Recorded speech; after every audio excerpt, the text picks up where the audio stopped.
आइए सजीवों में पोषण को समझें, यानी कि सजीव भोजन कैसे प्राप्त करते हैं।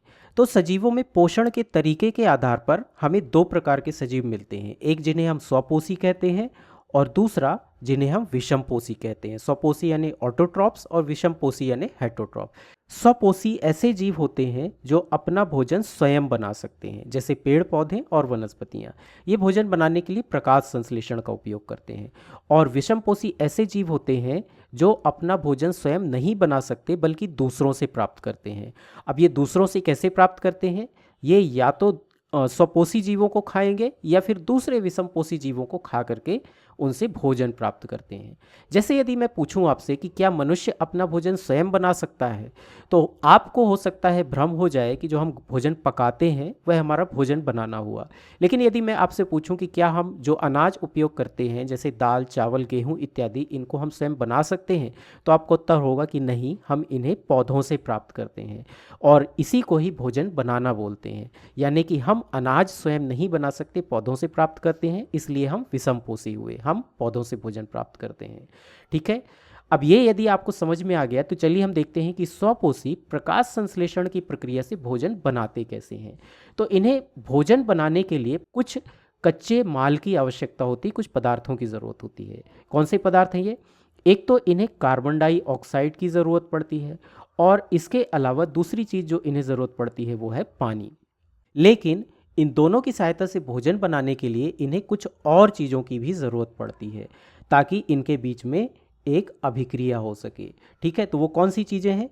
एक तो सूर्य का प्रकाश हो गया। सूर्य के प्रकाश से ही वो ऊर्जा इनको प्राप्त होगी जिसकी सहायता से कार्बन डाइऑक्साइड और पानी के अणुओं के बीच में अभिक्रिया होगी, ये जुड़ पाएंगे और भोजन बनेगा। लेकिन इस सूर्य के प्रकाश की ऊर्जा को कैसे अवशोषित करेंगे? उसके लिए इनके पास क्लोरोफिल होता है, इसे हम क्लोरोफिल बोलते हैं। ये पौधों का एक भाग होता है। ये क्या करता है कि सूर्य के प्रकाश में जो ऊर्जा है उसे अवशोषित कर लेता है और उसी ऊर्जा की सहायता से पानी के अणु को तोड़ा जाता है जिससे ऑक्सीजन मुक्त हो जाती है और जो हाइड्रोजन बचता है उसे कार्बन डाइऑक्साइड के साथ जोड़ दिया जाता है जिससे भोजन बनता है। और इस भोजन को हम कार्बोहाइड्रेट बोलते हैं जो कि C6H12O6 होता है। इस कार्बोहाइड्रेट को हम ग्लूकोज भी कहते हैं।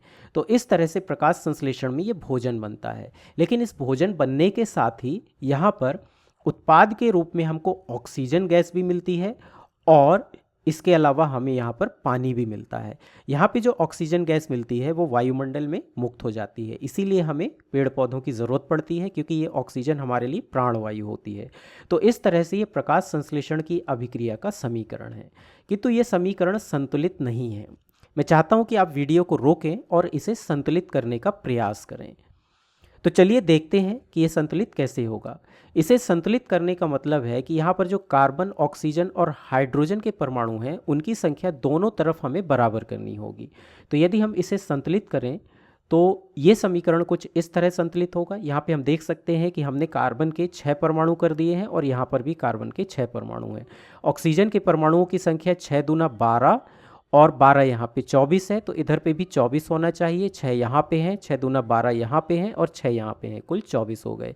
और इसी तरह से हाइड्रोजन के 12 दूनी 24 है, यहाँ पे 12 ये हो गए और 6 दूना 12 ये हो गए, 24 हो गए। तो ये इस तरह से समीकरण संतुलित हो जाता है।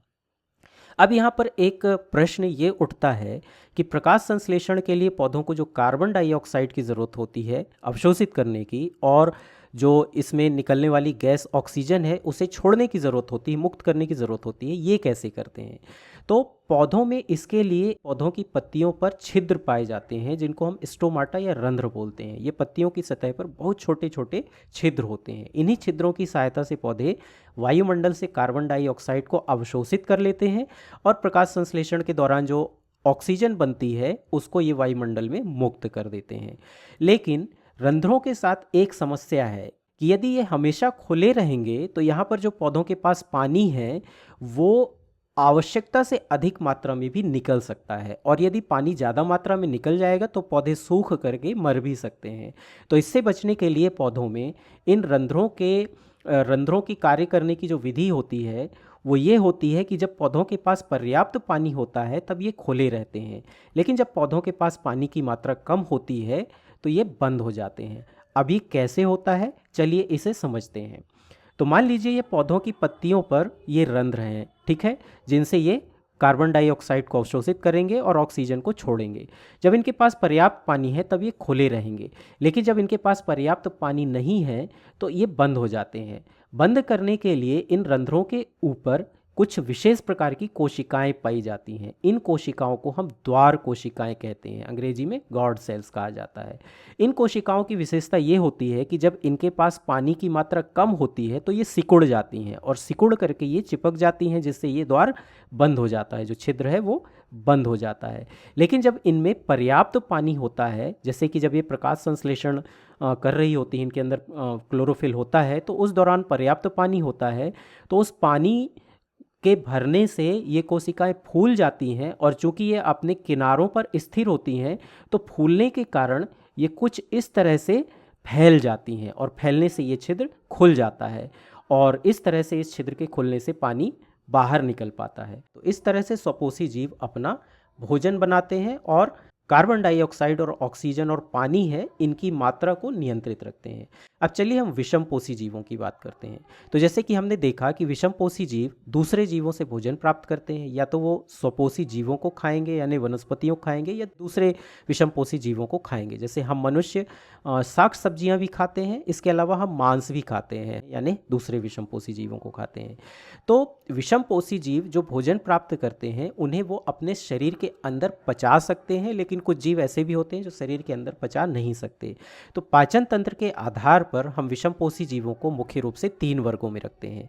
पहला वर्ग होता है जिन्हें हम प्राणी समभोजी कहते हैं। ये वो जीव होते हैं जो भोजन को शरीर के अंदर पचाते हैं। ये पूरे के पूरे भोजन को शरीर के अंदर निगल लेते हैं और इनके शरीर में पाचन तंत्र होता है जहाँ ये भोजन को पचाते हैं, जैसे मनुष्य और पशु पक्षी।